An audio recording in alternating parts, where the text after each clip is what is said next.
I'm the Phantom of the Opera. No, guys, I'm not the Phantom of the Opera. It's me, the media guy. So yeah, I guess it's been a while since I did a Scooby-Doo movie review. Today I'm here to share my thoughts on an interesting Scooby-Doo film called Scooby-Doo Stage Fright. Okay, I'll stop using that voice because I'm already making my throat feel a little sore, and I don't want to give anybody nightmares. So what is this movie all about?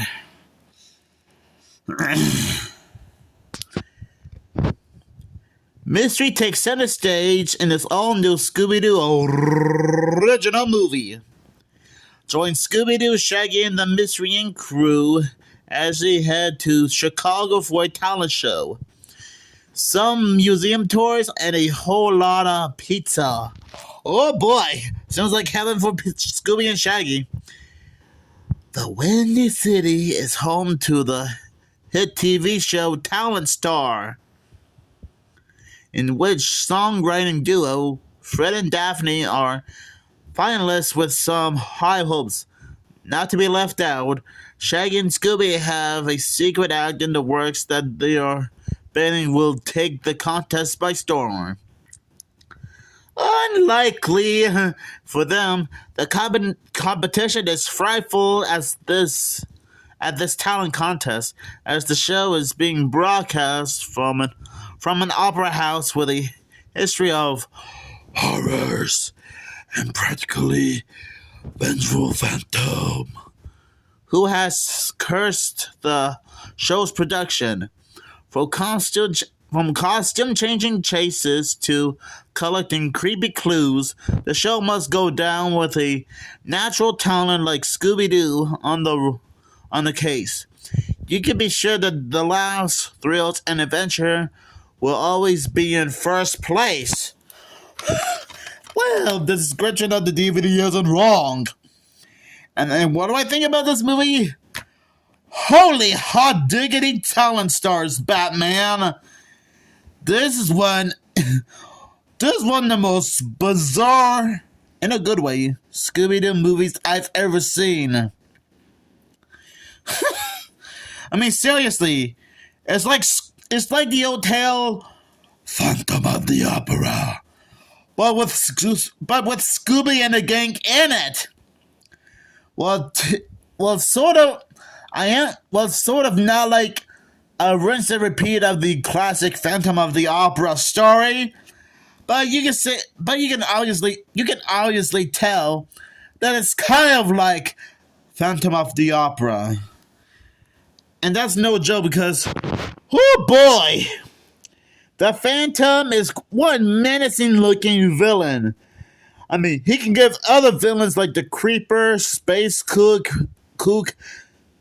Phantom Virus, Morgan Moonscar, and so many other villains that run for their money, if you know what I'm talking about.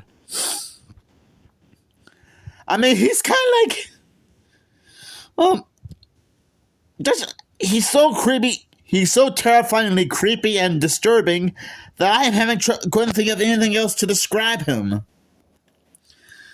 So, anyways, it has great animation for a direct-to-video film, a great story. Scooby and the gang are still popular in the Hanna-Barbera community. And I like how it's paying good respect to the classic Phantom of the Opera story. And yes, I'm not much of a Phantom of the Opera type expert or fan, but I guess I am somewhat familiar with it. I think that there was an episode of Phineas and Ferb called Roller Coaster the Musical, and he did reference the Phantom of the Opera story a little bit. And I do remember that a while ago, Scooby-Topia also shared his thoughts on this movie, and actually did a little bit of background on the Phantom of the Opera story in general, while Scooby-Topia was talking about this movie. By the way, shoutouts to Scooby-Topia for bringing up some interesting facts about what went on behind Scooby-Doo stage fright. There are some great moments here and there, like Shaggy and Scooby going ordering pizza at a pizza place, and they ordered the biggest pizza in the world. I mean, it's so big that it's almost like the size of that bookshelf you see. That's how big it is. But if you know Shaggy and Scooby, they were probably born with bottomless pits for stomachs or something. Oh, and that's not an insult, I'm just saying. It's true. Another thing I like about this movie as well, Daphne is trying to have enough courage to finally confess her feelings for Freddy. Because throughout most of this movie and some of the other Scooby-Doo shows and movies, there are times when Fred and Daphne were like, well, a thing. I mean, it was also very obvious in Scooby-Doo Mystery Incorporated. I do like some of the songs they performed in this movie, and I guess this is sort of like a musical, and well, it kind of makes sense considering how 90% of this movie takes place in an opera house, and the Scooby-Doo franchise in general isn't like a total stranger to having catchy pop songs. Heck, the original Scooby-Doo Where Are You TV show has some pop songs during some of the chase scenes, mainly the second season. That's another thing I like about this movie. And there are some funny moments here and there, like Shaggy and Scooby trying their best to audition for the show before the show begins. Like juggling and telling corny jokes and being a contortionist act.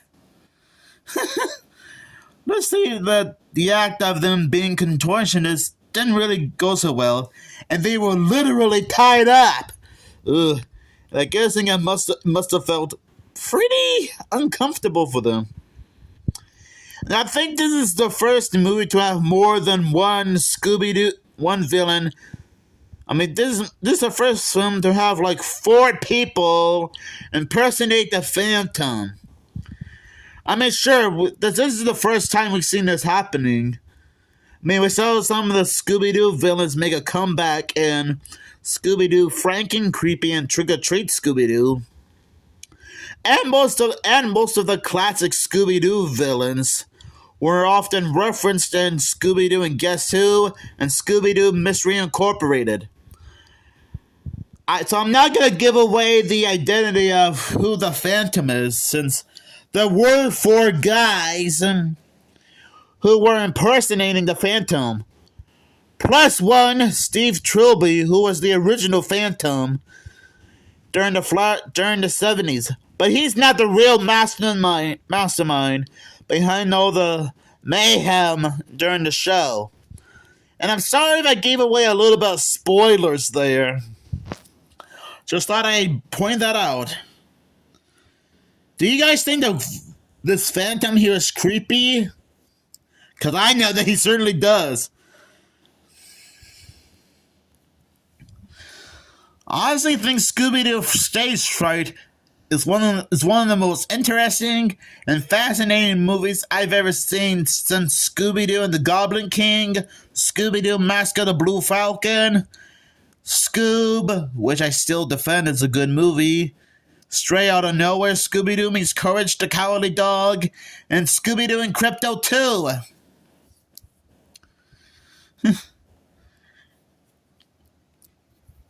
You know, imagine if Talent Star did become like an actual show in real life. I mean, sure, there is America's Got Talent and Britain's Got Talent, but just imagine if Talent Star was an actual show and was inspired by this movie. That would be kind of funny and ironic if you know what I mean. And again, shoutouts to Scooby-Topia for doing some research on Scooby-Doo and the Stage Fright and Phantom of the Opera in general while talking about this movie. And sorry for the stuttering there. It really seems like Scooby-Topia is probably a better expert on Scooby-Doo than I am. I mean, sure, JB and Millie and Ashton Hardy are also Scooby-Doo experts too, which is no problem by me. So anyways, I'll give this movie 5 opera houses out of 5, just because of how awesome this movie is. So do you guys have any fond memories of Scooby-Doo Stage Fright? Just let me know down in the comments below. And let me know what your favorite moment or song is from this movie. And trust me, there are a lot of great things to expect from this movie.